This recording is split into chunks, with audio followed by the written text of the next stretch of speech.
Moi, je suis Olivier Odino, je suis le fondateur donc, de Buy Made Easy, qui est l'éditeur de la solution Sourcing Force. Rapidement, moi, j'ai créé Buy Made Easy en 2012, après une dizaine d'années d'expérience dans les directions achats de grands groupes, essentiellement industriels, américains et français. Et en 2012, donc, j'ai voulu démarrer une activité entrepreneuriale. J'ai créé Buy Made Easy avec la solution Sourcing Force. Et je vais vous montrer aujourd'hui comment on peut intégrer Sourcing Force, allez, en moins d'une heure, et vous verrez que ma présentation, elle va prendre maximum 15 à 17 minutes pour créer votre compte, le configurer et être opérationnel immédiatement sur une solution Procure to Pay. Alors, une petite introduction tout d'abord. Buy Made Easy, comme je vous le disais, est une société qui a été créée en 2012, donc presque 10 ans déjà. On est 30 personnes aujourd'hui, réparties, vous voyez, dans plusieurs pays. Le siège social est à Lyon. Moi-même, je suis basé aujourd'hui à Toronto. On active beaucoup la partie Amérique du Nord depuis 2 ans et demi, presque 3 ans maintenant. Et on a toujours cette forte croissance, y compris l'année dernière, puisqu'on a cru de 160% pour atteindre 13 millions d'euros de chiffre d'affaires sur la partie Europe essentiellement, et de plus en plus, la partie Amérique du Nord nous pousse. Alors, on rentre un peu plus dans le détail. La solution Sourcing Force, c'est plus de 200 millions d'euros de flux qui passent chaque année, 100 000 commandes qui sont passées auprès de 20 000 fournisseurs actifs, c'est-à-dire des fournisseurs qui reçoivent réellement des commandes via Sourcing Force, sachant qu'on a également une base très importante de fournisseurs en attente pour faciliter toute la partie transactionnelle. Et on travaille avec énormément de grands groupes. Alors, bien entendu, je vous mets les noms les plus parlants, mais on travaille beaucoup aussi avec des PME ou des entreprises de taille intermédiaire, que je ne mets pas nécessairement puisque ça vous parlerait moins. Mais on attaque, on va dire, toutes les industries finalement, que ce soit pharmaceutique, automobile, aéronautique, l'énergie, la maintenance, de plus en plus également le secteur des services, qui était un peu en retard sur la partie digitalisation. Donc, on travaille énormément sur, vous voyez, des panels d'entreprises qui ont des besoins parfois très différents, mais qui arrivent à adapter leur processus achat dans une solution Procure to Pay comme Sourcing Force. Alors, quel est l'enjeu aujourd'hui de Sourcing Force? C'est vraiment d'apporter à la direction des achats un vrai outil de pilotage des achats. Et ce pilotage des achats, il ne doit pas se faire uniquement sur les achats stratégiques, mais également sur toutes les autres typologies d'achats de l'entreprise, qui sont souvent beaucoup plus chronophages, beaucoup plus cachés dans l'entreprise.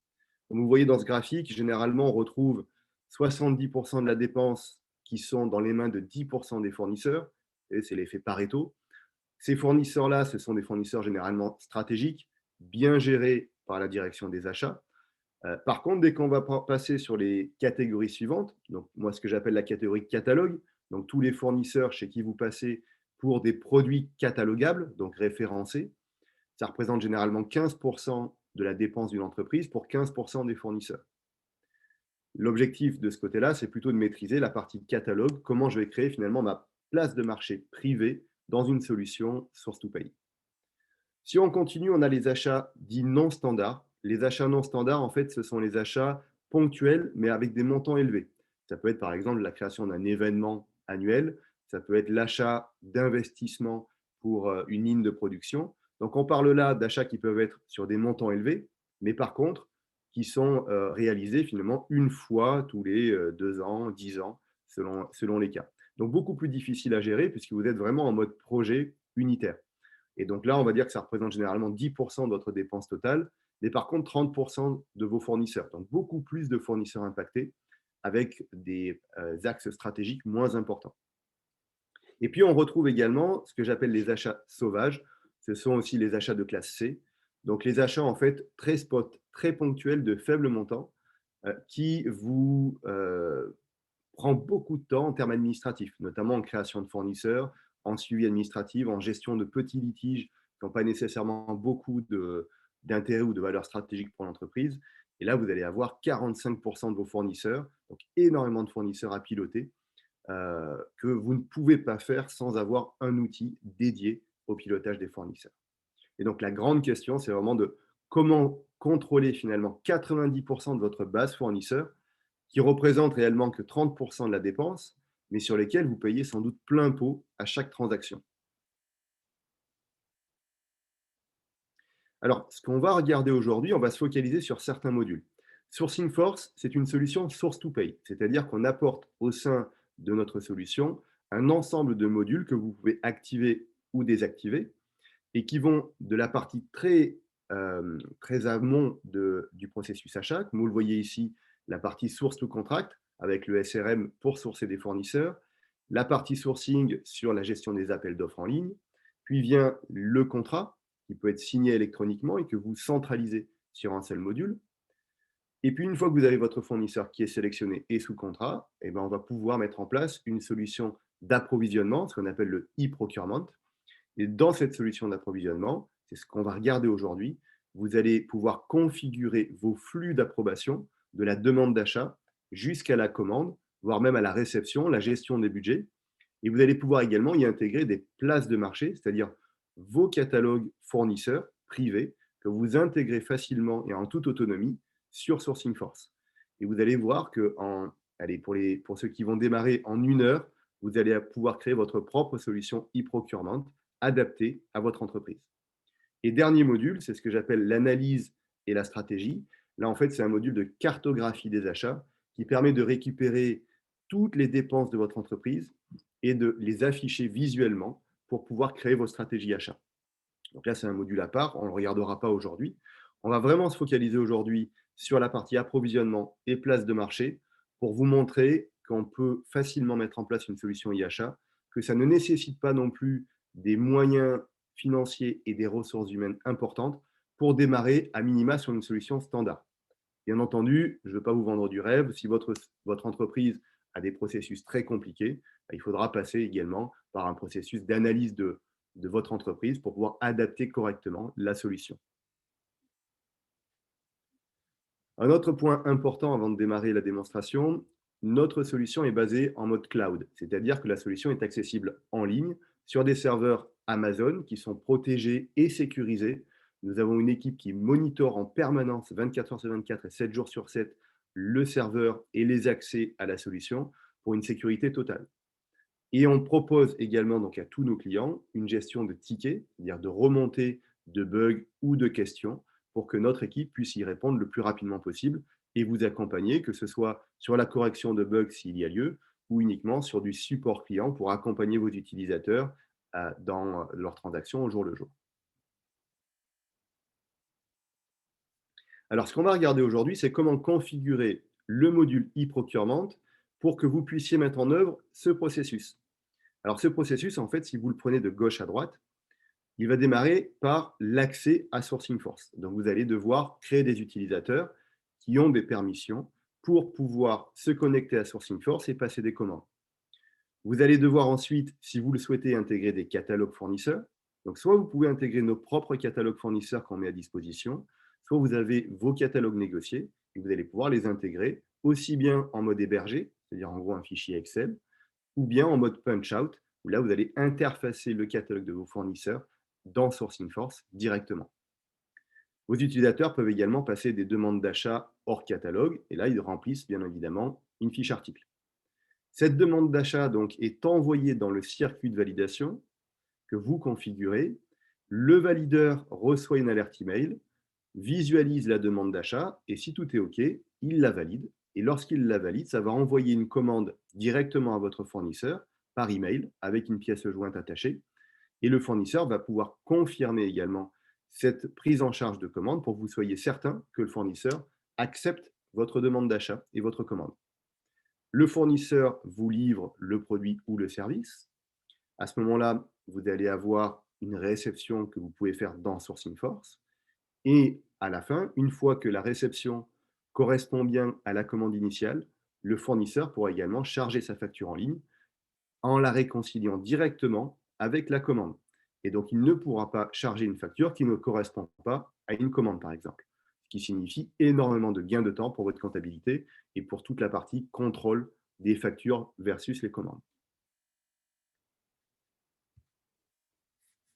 Donc, je vous affiche ici mes coordonnées, je vous les redonnerai à la fin du webinaire et on va passer directement sur la démonstration pour que vous puissiez voir réellement comment on installe, on crée votre environnement personnalisé Sourcing Force. Alors, je coupe, je passe sur un autre écran et je reviens.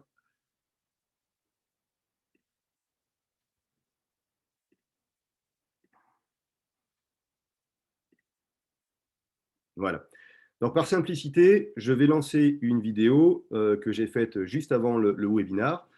Et ce que je vous propose, n'hésitez pas à mettre des commentaires si vous avez des questions tout au long de la démonstration. Comme ça, j'y réponds soit au fur et à mesure, soit je prends le temps à la fin de la démonstration. Et vous verrez cette vidéo qui vous montre la partie donc démonstration de configuration de Sourcing Force plus passer une commande. Elle ne dure pas plus de 17 minutes. C'est-à-dire qu'en 15 minutes, on peut créer votre compte, vos circuits de validation, vos utilisateurs, etc. et être prêt pour démarrer dans une solution e-procurement. Allez, je vous retrouve dans un quart d'heure et je regarde vos commentaires si vous avez des questions particulières. Nous allons donc créer un compte de A à Z dans Sourcing Force sur la partie e-procurement. La première chose à faire, c'est de créer son identité. Donc, nous allons inscrire tout d'abord nos coordonnées.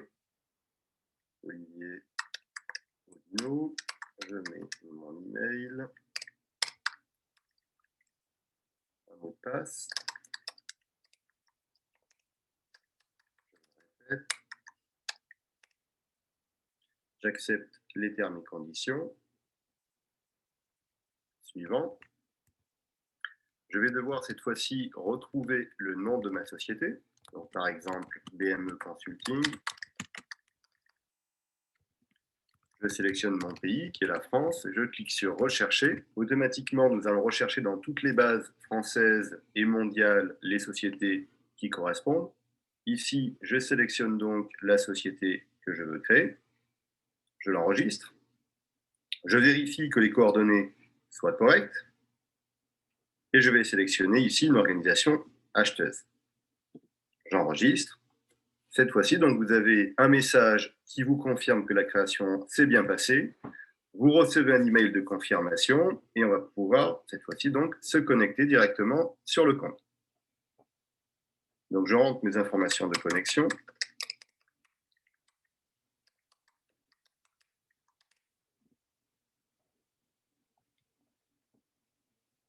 Donc là, je me retrouve sur mon compte. Bien entendu, l'ensemble du compte est vierge, aucune transaction, aucune configuration.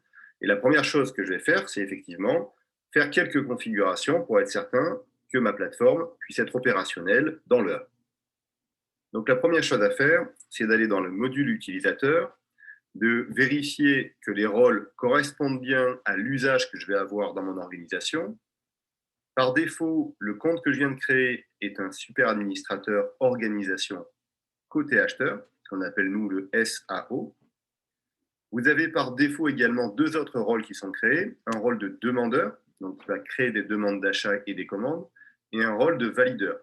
Vous pouvez bien évidemment ajouter autant de rôles que vous souhaitez, et à l'intérieur de ces rôles, indiquer toutes les permissions que vous souhaitez donner aux utilisateurs.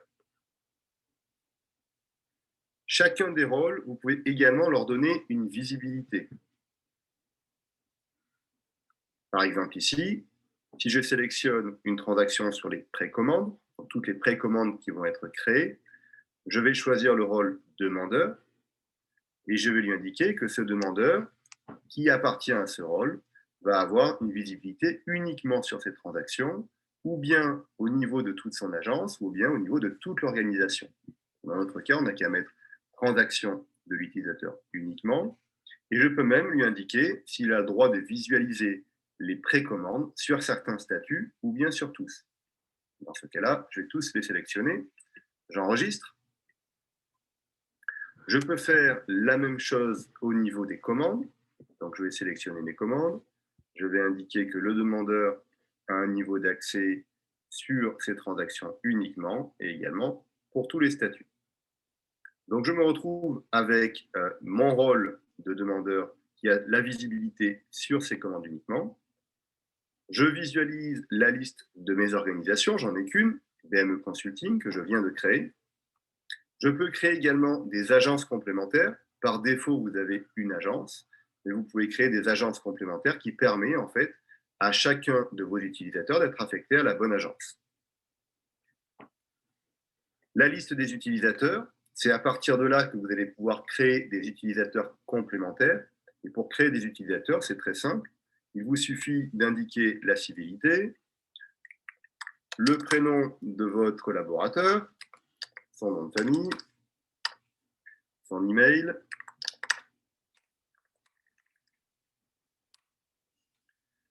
mot de passe que vous allez pouvoir lui définir en premier et que celui-ci pourra modifier, bien entendu, à sa première connexion.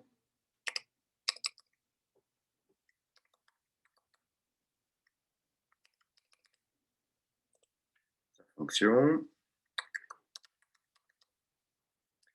Un ID ERP si vous avez des liens pour gérer vos numéros dans votre ERP. Le numéro de téléphone. L'organisation, bien entendu, c'est la vôtre. L'agence de rattachement, aujourd'hui, on n'en a qu'une. Et si vous en aviez plusieurs, vous pouvez la sélectionner ici. Et le rôle d'affectation. Ici, je veux l'affecter, par exemple, en demandeur. J'enregistre. Donc, je vais créer également un rôle de valideur pour que l'on puisse faire un test. Hop. Monsieur Gérard Lanvin, email lanvin@gmail.com, un mot de passe, la fonction, mon numéro RP si je le souhaite, numéro de téléphone, organisation, agence de rattachement et donc le rôle de valideur. Je valide. Je me retrouve donc avec 2 utilisateurs complémentaires pour passer mes commandes. Un autre point important dans la configuration de la plateforme, ce sont les transactions. Donc, vous allez aller dans la partie transactions, la configuration d'une transaction. Et là, vous voyez que l'on a 3 catégories de configuration à faire. La première, c'est configurer une précommande, c'est-à-dire une demande d'achat. Et là, vous allez retrouver un certain nombre de configurations possibles. Par exemple, est-ce que le numéro fournisseur est obligatoire lors d'une création de commande? Oui ou non? Est-ce que le numéro ERP d'une agence fournisseur est obligatoire ou pas? Oui ou non? Donc, tout va dépendre, bien entendu, du fonctionnement de votre ERP.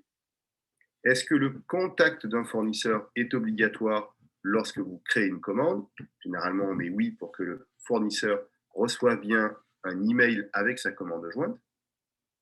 Est-ce que lorsque vous faites une demande d'achat, vous souhaitez que cette demande d'achat soit transformée en commande automatiquement ou bien soit mise en pause et transformée en commande manuellement? Est-ce que vous autorisez dans une demande d'achat à ce qu'il y ait plusieurs fournisseurs? Et bien entendu, cette demande d'achat va être divisée en plusieurs commandes pour chaque fournisseur. Ou bien est-ce que vous souhaitez qu'il n'y ait qu'un fournisseur autorisé par demande d'achat? Vous pouvez définir également le pourcentage total autorisé de différence entre la demande d'achat et la commande qui va être transformée. Parfois, on a, on va dire, un pourcentage de tolérance de 2 à 5% pour éviter de repasser dans tout le process pour des faibles montants. Vous pouvez indiquer le préfixe de votre numéro de commande, le suffixe de votre numéro de commande, ce qui vous permet de personnaliser vos numéros de commande, et ensuite indiquer s'il s'agit de commandes directes que vous passez vous-même directement au fournisseur, ou bien si vous souhaitez que BME prenne en charge certaines des commandes au nom de BME pour vous éviter d'avoir à créer des fournisseurs complémentaires. C'est là donc vous allez indiquer s'il s'agit de commandes externalisées. Et vous pouvez rajouter ensuite des informations complémentaires, par exemple des champs supplémentaires, l'envoi vers votre ERP. Si vous cliquez dessus, vous avez juste à indiquer quel type d'envoi vous souhaitez faire dans votre ERP, soit via API, soit via email. Et vous pouvez rajouter également des champs complémentaires spécifiques à votre organisation dans une demande d'achat. C'est-à-dire qu'ici, si dans votre demande d'achat, vous souhaitez avoir une information sur le budget impacté, il vous suffit de l'indiquer, de rajouter ici si c'est une zone de saisie, un select ou une case à cocher. Et lorsque vous sélectionnez, vous dites voilà, c'est le budget numéro 1 qui doit être traité sur cette demande d'achat, un menu déroulant pour dire c'est le budget numéro 2, etc. Est-ce que ce champ est obligatoire ou pas? On va mettre un oui ici. Et est-ce que cette information doit être affichée dans la liste des transactions? On enregistre donc notre configuration des précommandes. Les autres configurations sont beaucoup plus simples. Vous voyez ici, configuration d'une commande. De la même manière, on met un pourcentage d'autorisation, de tolérance sur le montant de la commande lors de l'envoi chez le fournisseur. Un préfixe, un suffixe sur ce numéro de commande. Et est-ce que c'est à ce niveau-là qu'on envoie vers le RP? Donc là, rien à modifier. Donc là, la dernière configuration à faire, c'est la partie réception. Vous pouvez indiquer s'il s'agit de quantités excédentaires autorisées. Donc, est-ce que vous autorisez à ce qu'on remplisse plus de quantité que ce que vous aviez commandé? Et vous pouvez définir si le mode de réception doit se faire en quantité, en pourcentage ou en montant. Bien entendu, vous pouvez les sélectionner tous si nécessaire. Donc, une configuration possible également en option, c'est la gestion des catalogues. Vous avez la possibilité de charger vous-même vos catalogues. Il s'agira donc soit de catalogues en mode hébergé que vous allez pouvoir ajouter, et c'est très simple, un catalogue hébergé, en fait, c'est un catalogue sous format CSV que vous remplissez. Vous avez également la possibilité de configurer directement vos catalogues punch-out.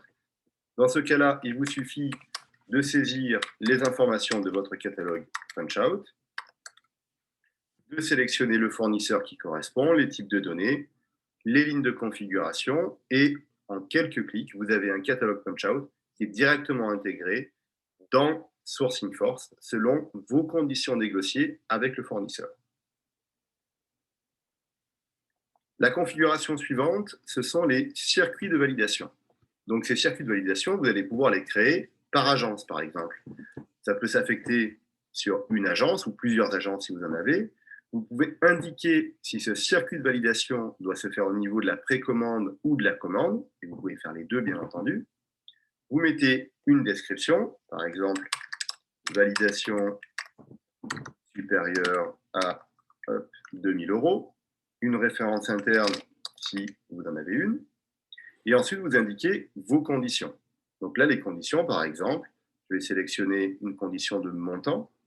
Donc là, je vais indiquer toutes les commandes qui ont un montant supérieur ou égal à 2000 €, et je vais rajouter, par exemple, dont le budget ici est égal au mon budget numéro 1, alors, dans ce cas-là, je veux que la demande d'achat parte dans le circuit de validation et aille chez Audrey Parent.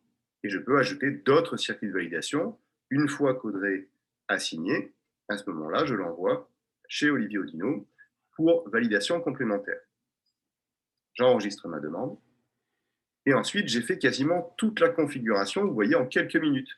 Il me reste quelques configurations possibles. Par exemple, charger votre logo, si vous souhaitez personnaliser l'interface de votre solution. Vous avez également le choix de la traduction, c'est-à-dire que vous avez la possibilité de modifier des éléments de vocabulaire dans la plateforme pour s'adapter au vocabulaire de votre entreprise. Donc, vous voyez, en quelques minutes, vous allez pouvoir donner l'accès à votre collaborateur. Donc, si je me déconnecte et que je me connecte cette fois-ci sur le demandeur que je viens de créer,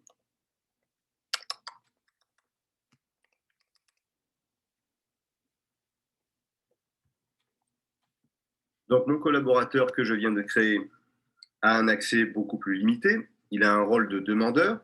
Dans le cadre du rôle de demandeur, je lui ai donné l'accès au panier pour rajouter des demandes d'achat, et je lui ai donné l'accès également donc aux précommandes et aux commandes.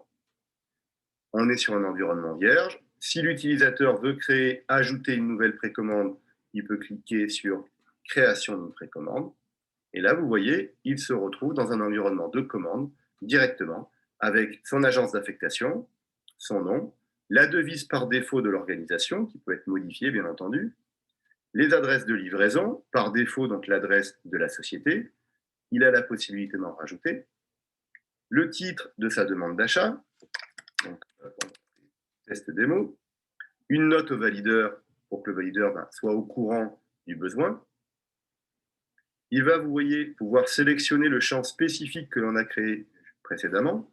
On va le mettre en budget 2. Et ici, il va pouvoir créer ses commandes. Donc là, je vais rajouter rapidement un article pour vous montrer le fonctionnement. Une référence,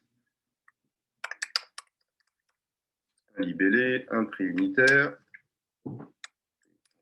1 € pour qu'il rentre dans le circuit de validation, la quantité, le prix total. Vous voyez, il y a un ensemble d'éléments qui vous permet de personnaliser votre fiche article, de donner des détails sur l'article que vous souhaitez commander, y compris la date de livraison et la devise, des fichiers joints, une description à l'attention du fournisseur et des commentaires privés.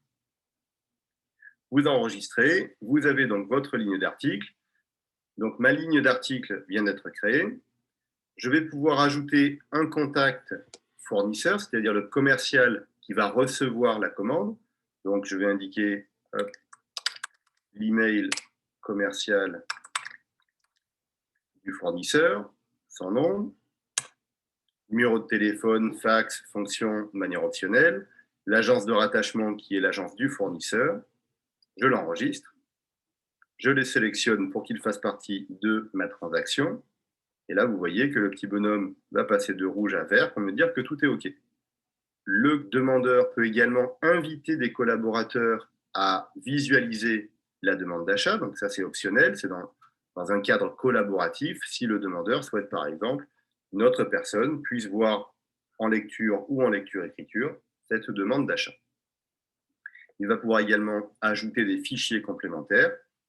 Une fois que c'est bon, je soumets à validation. Et donc là, instantanément, le valideur reçoit une alerte car ma demande d'achat est passée en attente de validation.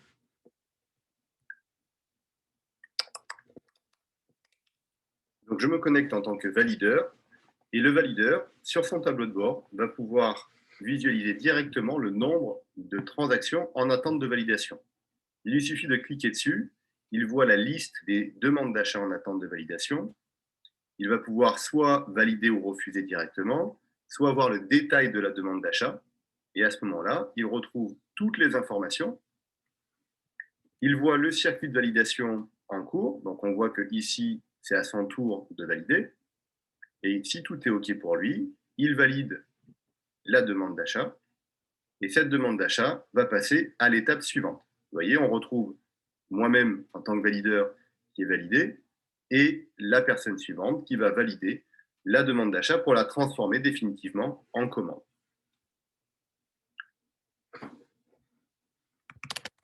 Donc voilà pour une présentation de la configuration d'une solution e-procurement comme SourcingForce. C'est très simple à mettre en œuvre. Je ne rentrerai pas dans le détail de l'utilisation et des process de la solution e-procurement qui fera l'objet d'un autre webinaire. Ce que je voulais vous montrer aujourd'hui, c'est la simplicité d'intégration pour toutes les sociétés qui souhaitent mettre sous contrôle l'ensemble de leurs demandes. Et voilà, vous voyez, on a terminé cette présentation. Toute la configuration vient d'être faite en quelques minutes. On a passé, vous voyez, moins de 15 minutes, y compris une démonstration de passage de commande. Donc, ce que je vous propose maintenant, c'est de voir si vous avez des questions par rapport à ce que je viens de vous présenter. Si, dans votre expérience, vous avez des points particuliers. J'insiste sur le fait, bien entendu, que des grandes sociétés ne vont pas pouvoir créer leur compte en 15 minutes parce qu'ils ont souvent des process très rigides, beaucoup d'interfaces à réaliser.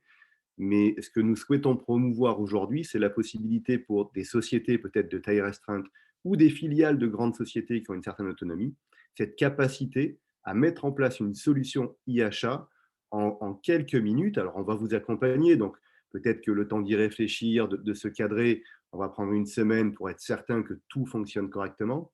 Mais soyez rassurés que la mise en place d'une solution e-procurement n'est plus comme on l'imaginait auparavant avec des grandes sociétés où on va prendre des mois ou des années à implémenter une solution e-achat. Aujourd'hui, vous pouvez mettre une solution e-achat quasiment dans la journée, l'interfacer dans la journée avec votre ERP, si vous avez un ERP, on va dire, classique, du type SAP ou autre, et sans une gestion de projet particulièrement importante. Et un dernier point, c'est qu'une fois que vous mettez en place cette partie procurement, ben vous avez également accès à l'ensemble des modules SourcingForce qui vous permet de piloter les achats, les fournisseurs, aussi bien au niveau des contrats, des appels d'offres, de la cartographie des achats, etc. Donc, je vais revenir vite fait sur la partie PowerPoint pour que vous ayez un visuel. Et je vais prendre vos questions si vous avez des questions par rapport à ce que l'on vient de présenter à l'instant.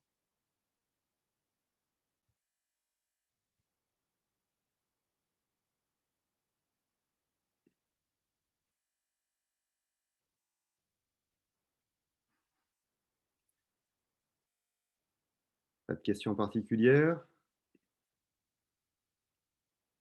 Donc, dans tous les cas, vous aurez le replay de ce que je viens de vous présenter.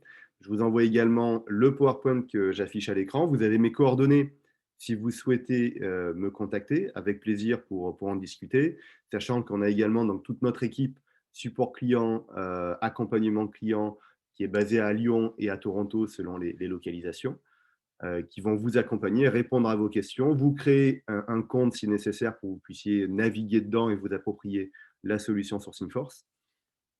Et moi, ben, écoutez, ce que je fais, si vous n'avez pas de questions complémentaires, c'est que je vais préparer tout cet ensemble d'informations.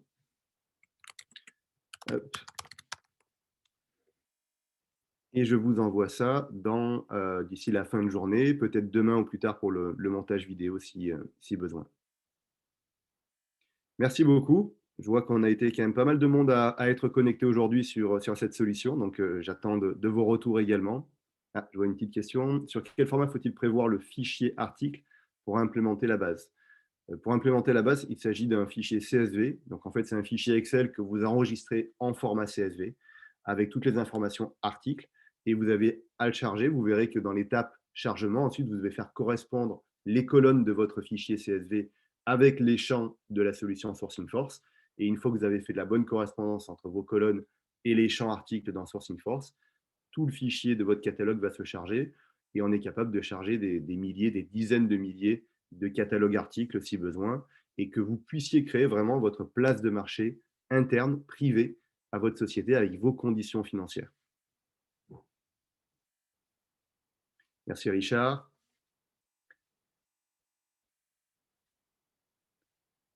La solution est-elle compatible avec tous les logiciels ERP? Alors, j'ai envie de dire oui. Bien entendu, si vous fonctionnez sur un vieil AS400, on va avoir beaucoup plus de difficultés.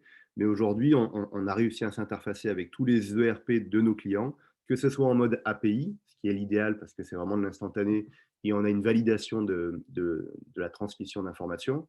Mais on fait également de l'interfaçage via de l'envoi d'emails et avec des emails en fait, qui intègrent euh, des fichiers d'intégration que l'ERP arrive à retranscrire. Donc, tout ERP aujourd'hui, vous prenez du Sage, vous prenez donc du SAP, JD Edwards, etc., sont capables de s'interfacer. Et j'irai même plus loin, on s'interface aussi avec certains outils concurrents, hein, je pense à Coupa, Evalua, etc., sur lesquels on peut agir sur certains modules en sous-modules avec des interfaces API également. Donc, ne voyez pas une limitation si vous avez déjà une solution concurrente. Chacun a ses points forts et ses points faibles. Et donc, l'idée, c'est pour vous de trouver les bonnes solutions à intégrer dans votre environnement actuel.